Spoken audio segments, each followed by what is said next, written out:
Hey folks, welcome back to the Edupedia world, and I am Abhinay Gupta. Today we will be starting with a different topic, right? A topic which you can say is one of the most important topic after your standards in your curriculum. Why? Because you have at least 16 marks questions in every examination from this particular topic. Yes, I am talking about your professional ethics from your Chartered Accountancy Act 1949. So professional ethics is one topic from where you get around 16 marks question in every examination. Right? If you leave aside your November 2015 attempt, then otherwise in all previous attempts, right, including your May 2016 attempt, you have had question number 2 or question number 3, an entire set divided into 4 questions based on professional ethics. Right? And that has been a trend for long years in your Chartered Accountancy course. Right? So this chapter will definitely contain 16 mark weightage in your next upcoming examination as well. And it is not a difficult chapter, right? And this is one question where you can score 16 out of 16 very easily. Because that is generally not a good phenomena to see in your theory papers, right? It becomes literally difficult for you to score in theory. Why? Because even if it is a 4-mark question, right, and you write a lot of things over there, you write the exact points from the books and stuff, but still you see you get 2, 2.5, 3, 3.5 maximum, right? Seldom you get 4 out of 4 in any answer in the theory paper, and that is one reason why you fail to score high grades in your audit paper. Right? Now, for example, if you're getting a question on your standard, right, where you have to refer to a standard, then maybe you have to refer to more than one standards. And what are the specific points that you have to quote from that standard, from either the requirement section or the application material, from wherever it requires. Right? If you do not have exactly the same points over there, you lose marks. And having exactly the same points will also not guarantee you 100% marks over there. Right? So try and understand, right? So other questions that you have in the entire paper, which are again divided into 16 marks each, except the number 1 question, which is compulsory for 20 marks. Others are all divided into 16 marks, right? Now what would you ever want to attempt? A question that can fetch you 16 out of 16, or other questions that will fetch you somewhere around 12 or 13 maximum. 16 out of 16, right? So this is one chapter where you know that yes, if you know the provisions, right, if you know the content of this chapter, it is easy for you to score.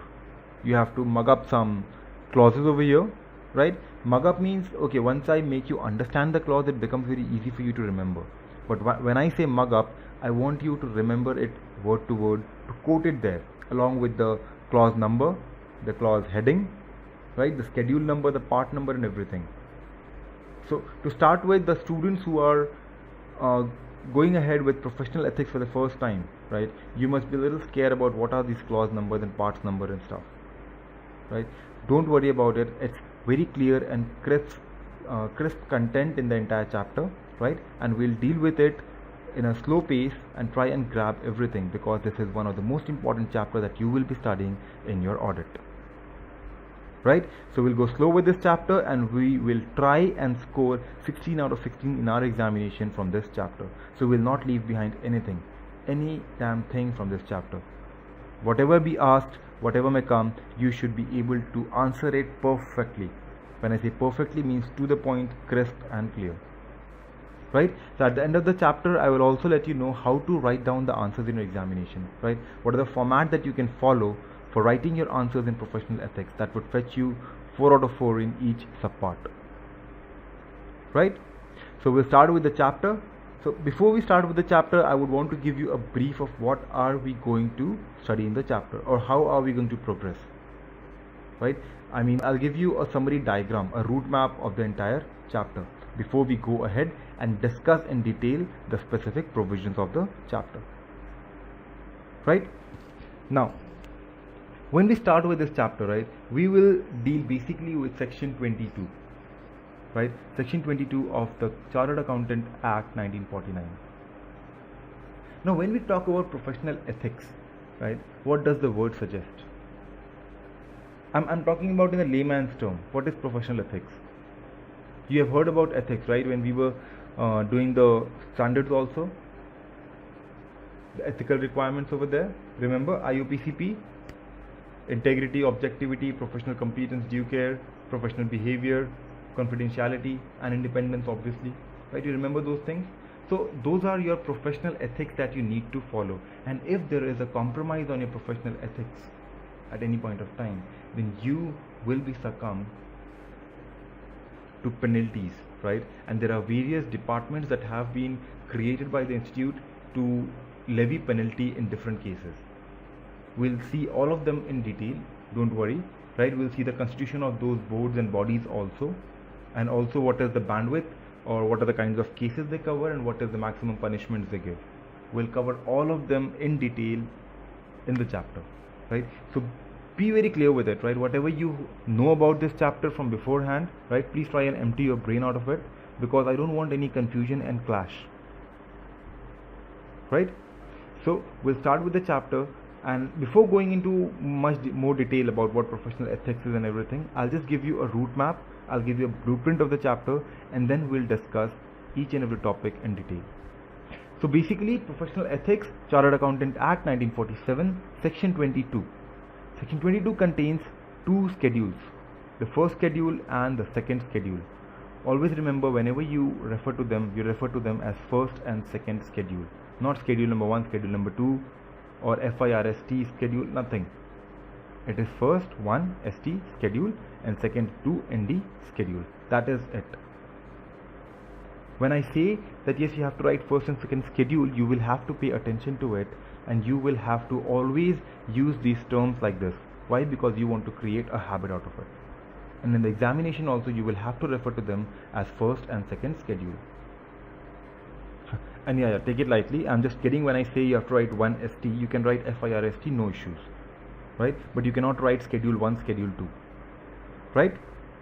So in the first schedule, just try and understand, right? This is a map, I'm giving it to you. Just try and keep this map into your brain, because this will help you remember the clause numbers, part numbers. Yes, you have to learn certain numbers, right? You have to refer to those specific clauses and the parts in those clauses. Parts and the clauses in that part, if you want to fetch marks. So try and learn it with the blueprint when I am teaching it, right? So first we have the first schedule. In first schedule, we have 4 different parts, and we call it as part 1, part 2, part 3, and part 4. But this is not numeric 1, 2, 3. This is Roman number 1, 2, 3, 4. If you're writing it into your examination, please mention the Roman number 1, 2, 3, and 4. Right? So your first schedule has 4 parts: part 1, part 2, part 3, and part 4. Now in these parts you have clauses. Yeah, there are 4 layers, right? You have section, in the section you have schedule, in the schedule you have parts, and in the part you have clauses, right? And there are not 1 or 2 clauses. Like part 1 has, and again, like similarly in second schedule also, you have part 1, 2, and 3. Don't have part 4, right? So total you have 7 parts divided into 2 schedules. Now if I talk about the number of clauses in each part, then part number 1 of first schedule contains 12 different clauses. Yes, and this is one of the most important part, right? The weightage of the other 6 part is equivalent to the weightage of part 1, or I would say part 1 of the first schedule exceeds the weightage of all the other parts. Not just because of the numbers, right? Because if you go on to see the number, then part 1 of the second schedule also has 10 clauses. But I am not talking to you in terms of number, but I am talking to you in terms of the preference in your examination.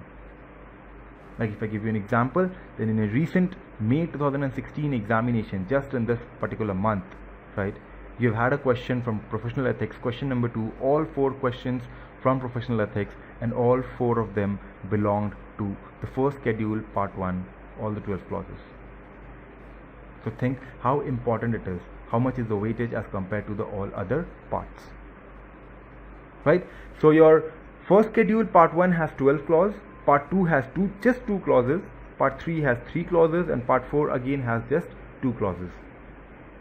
In the second schedule, part 1 has 10 clauses, part 2 has 4 clauses, and part 3 just 1 single clause, right? So in second schedule you have one less part, right? And there's only one part in the entire section 22 which has one clause, which is part 3 in the second schedule, right? So you can see the difference in the second schedule. Only in terms of number I'm talking right now, right? So you can see the difference. Now these clauses, now how do you identify what are the clause, what does a part refer to and everything, right? So when you talk about first schedule part 1, it deals with a member in practice.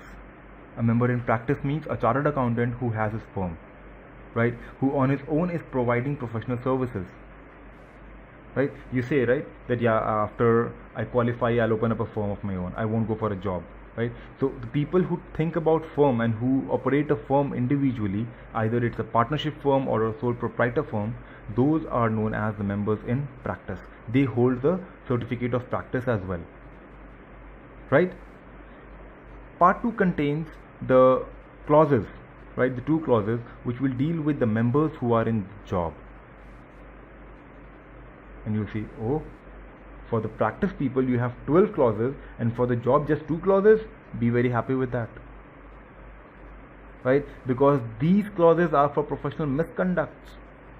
They contain penalties, right? They refer to the various places where you will be succumbed to professional misconduct and penalties will be levied on you. So it is very good if you have just 2 clauses for your job, right? That means that if you are at a job, if you are being employed in a firm of any other chartered accountant who is a partner, the partner is succumbed to more crucial and more critical evaluation in terms of professional ethics. But you, being just an employee of that partner of that firm, are succumbed to just 2 clauses over here, right?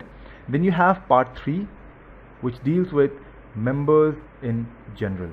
That means all, whether he is in practice, whether he is in job, whether he is anywhere, job in a firm or job somewhere else. Maybe he's in an industry, he's into the finance department of an industry. He's not practicing chartered accountancy, he's not doing audits or practicing in tax, nothing like that. He has just joined the back end in any company's finance department, right? So even these clauses will cover that person if he is a qualified chartered accountant, if he is a member of the CA Institute, right? Then we move on to the second schedule. In second schedule, part 1 again deals with the members in practice. So if you total them, then for the members in practice you have a totality of 22 clauses that will hit them for the penalty purpose, right? So they have to be very careful, you understand, because there are 22 clauses running behind them to chase them, right, and to grab them at any point of time and levy penalty and punish them if they go wrong. So these 22 clauses are always chasing, always behind a member in practice, right? So does the second schedule have anything about the members in job? The answer is no. Only the first schedule, part 2, has 2 clauses for the members in job. So now you can see a wider comparison. 22 clauses for the members in practice and just 2 clauses for the member in job. Oh, how injustice it is. But it's okay. You're taking the safer side. You're just joining someone as an employee, right? He's paying you your check at the end of the month. You're earning money out of it. You go 30 days or 24, 25 days a month. You work for him like 9 to 6, 9 to 7. Yeah, I'm just kidding, right? If you come with me to the Big 4, right over there, there's no time limit. It depends on your work schedule. If you're able to wind it up, go back home, else be there, right? There's no timing over there. It's just the job that has to be done. So 9 to 6 is always a dream, right? If you enter Big 4 or if you go to the industry in any big company, 9 to 6 is always just a dream, right? I've personally experienced it for 4 years, so I can share that, right? Okay, so beyond that, right, so you have a lot of privileges if you are in job, right? You're always secure. Whatever be the market, whether the firm is earning, whether the firm is not, whether the market is going up, whether the market is going down, you are always getting your fixed salary. But the members who are practicing, right, they have the hell lot of responsibility, looking out for clients, meeting the deadlines, giving them services, satisfying them, right, bearing all the risk. They have the risk, right? They are signing partners. If anything goes wrong, they'll be put behind bars, not you. You are the employee over there. right? So that is why there are 22 clauses chasing those people who are in practice, because they are the risk takers. And you in job, you're secure with just two clauses over there, right?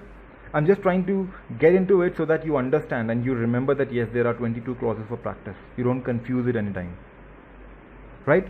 Then if you move on to the second schedule, part 2, right, it again contains 4 clauses and they deal with members in general. And again the part 3 also deals with the members in general. That means all, may you be in job, may you be in practice. So there we can see in the first schedule, part 3 and 4 deals with the members in general. That means 5 clauses over there that is applicable both on the members in practice and the members in job. And in the second schedule again you have exactly the 5 clause for the members in general. Maybe the practice, maybe job. Right? So this will again help you remember the number of clauses.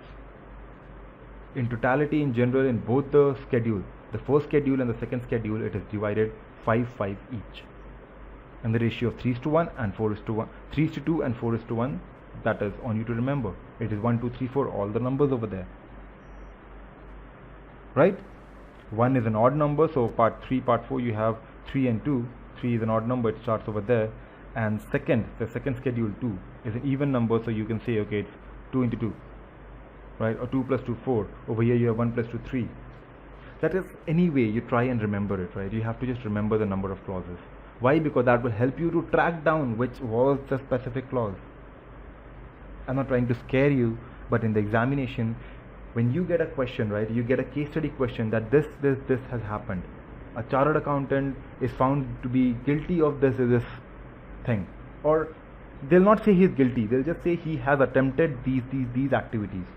And then you will have to refer to any particular clause from any part, from any schedule, from section 22 of CA Act 1949 and say that as per this particular clause, he is guilty. Right? And when you say that clause, you will have to write clause. For example, if it is the 5th clause in the part 1 of schedule 1, then you will have to write as per the clause 5 of part 1 of the first schedule of section 22 of the Chartered Accountant Act 1949. Right? And then you write it in quotes. What does the clause say? And you say, yes, he is guilty. When you write it in quotes, you do not need to explain it. Again and again I'm telling you, why do I ask you to write it in quotes is that will spare you from explaining the clause. Right? And then you just go ahead and you write, okay, this thing also includes these provisions. And as per the question, this is what the activities he has undertaken, and since they fall into the above mentioned conditions, so he will be guilty as per the above mentioned clause, and hence this will be the penalty for him. That is it. That is the procedure of how you attempt your answers in professional ethics in your examination. Right? It is very simple over there. All you need to do, all that needs over there is that the clause number should click your brain. This is the clause. So you will have to give in a great deal of effort to memorize the clause numbers, right? Although it will not be very difficult for you, I'll help you out throughout the session. I'll make you mug up all the clause numbers, right? The clause numbers, the part numbers, the schedule, all of these will be on your fingertips. I bet on that. If you are going with the class, going with the flow, and doing what I ask you to do in between 2 classes. Right? Once this class is over, I'll tell you what you need to do before you come back for the next class. And if you're doing it correct, I make it a point, I assure you that once we are done with all the lectures on professional ethics, right, and I start giving you some questions on that, you will see that you are able to answer all of them very well. Right? We'll discuss the questions from a practice manual, we'll discuss the questions from a past year examinations, and you will see that you are able to do all of them very well, and that will boost your confidence. And once you're confident, and once you know that yes, you have secured 16 marks out of 16 marks in your examination, that means out of the remaining 84 marks, you have to just score 24 to pass. See how easy it looks now? 24 out of 84 marks. That means 60 marks can go for a toss no matter what. You will still be able to qualify that 40% marks, right? And if you want to cross the 50, you have to work a little harder.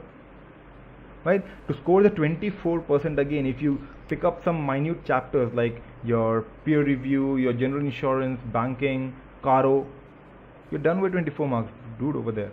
Nothing more than that, right? And since we are doing the standards very well, if you are thorough with the standards, you can make wonders in the audit paper. All you need to do is you need to know how to write the answers. You have to go through your practice manuals, you'll have to go through the past year's questions, because there you get to know what are the kinds of questions and how you need to answer them.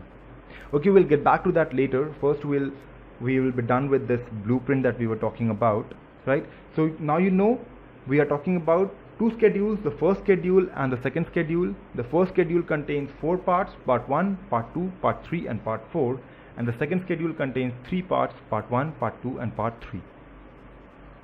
Part 1 in the first schedule contains of 12 clauses, part 2 in job consists of only 2 clauses, part 3 3 clauses, part 4 again 2 clauses. In the second schedule, part 1 10 clauses, part 2 4 clauses and part 3 just 1 clause. Right? So how many clauses do you have for the members in practice? Nah, it's not 12, it's 22 in totality, divided into 12 and 10 in the first and the second schedule. Remember it that way, right? You have just 3 categories of people: practice, job, and the third is general. For practice you have 22 clauses, for job just 2 clauses, and general 10 clauses, right? So 22 is divided into 12 and 10, 2 is just 2, no division, and 10 is divided into 5 and 5 in the ratio of 3:2 and the ratio of 4:1. Half of you must be thinking, oh, I think I remember the clauses. But dude, you just remember the total number of clauses. You still have to go and remember the specific clause. What does the clause say? So that you are able to identify in your examination, depending upon the case, which clause will it hit, right? Now before moving on, we have one more thing to see, one more thing to understand in this entire blueprint, right? That in the first schedule, right, part 1, part 2 and part 3, they deal with the professional misconduct, a misconduct that is charged on a chartered accountant because he is a professional and he is not being professional in his actions, and we call it misconduct. If he was not a professional, and if he, suppose he was not ought to be professional, then this would not be at fault, right? If he is not at practice, not at job, in general also he is not working over there, then he would never be succumbed to any of these misconduct. But general, or when we talk about the other misconduct, that is part 4, no matter whether you are operating a firm, whether you're into job or anything else, but if you have just qualified and you are a member, maybe you're not using it, you're doing your other business, but if you are a member and you're bringing disrepute to the institute, right, or if you fall under part 4, you will still be punished. So it becomes risky, right? Taking the degree itself becomes risky now. Beware, yeah, you're gonna get the degree next year or the year after, depending on when your attempt is, right? I wish and I hope all of you clear in your first attempt, because it's actually painful, right, to go on for a number of attempts. But okay, that is very good with you. Just remember, once you qualify, once you have that degree, once you become the member, there are a lot of things going around in the world which you will have to be careful about, right? Then in the second schedule, again, you have the first 2 parts dealing with the professional misconduct and the last with other misconduct. Again, if you want to find out the relation, then the last part in each schedule deals with other misconduct. The rest, all of them are dealing with professional misconduct. Clear with that? Any issues, any queries so far? I guess no, right? So it is Chartered Accountant Act 1949, 2 years after independence, right? Section 22. Why 22? Because you have 2 plus 2. You have 2 clauses, right? You have 2 schedules. So we are dealing with section 22 also. 2 schedules, the first schedule to the second schedule, 7 parts divided into 4 and 3. 4 parts, 1, 2, 3, 4, Roman number, yeah, don't miss that. Second schedule, part 1, 2, 3, again Roman number. Clauses will be in your numeric value, the natural numbers, right? That is 12, 2, 3, 2, 10, 4, 1. 22 for practice, 2 for job, and 10 for general, divided into 5 and 5 in the ratio of 3:2 and 4:1. Last one is for the other misconduct in both the schedule. Rest all are professional misconduct. Now you must be thinking, okay, we understand that, but what's next? Where do we use it? What do we do with professional misconduct? I will let you know that very soon. Right? Once we do just one particular clause, when we start with the clause, in the first clause itself, you'll understand what we were talking about over here. Right? What was the entire blueprint about? How do we connect the dots that we have spread on the screen over here? Right? You can see a lot of blocks over there on the screen. Right? So we'll be connecting the dots. Right? We'll just go line by line. If we start from section 22, we go to first schedule, we go to part 1, we go to any of the clause over here, then we talk about, okay, he's in practice and he is guilty of professional misconduct and a lot of things.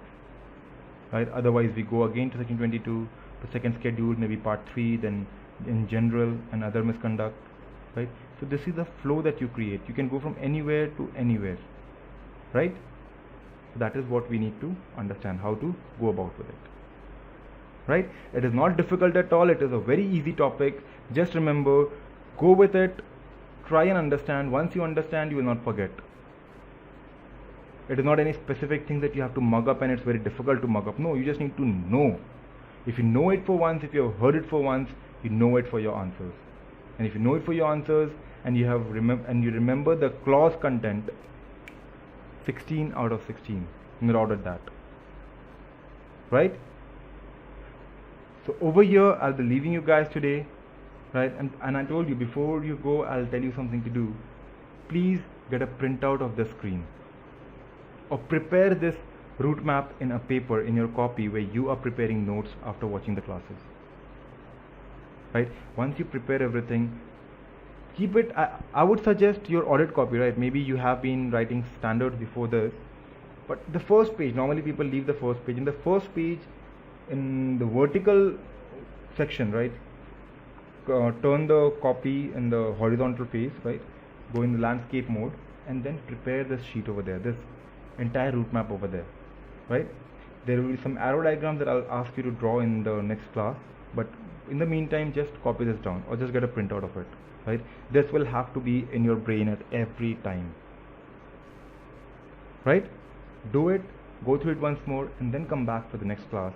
Right? We'll not be starting with the clauses directly in the next class. Now I'll give you some brief and some background and some basic about the professional ethics, something about law, something about the institute.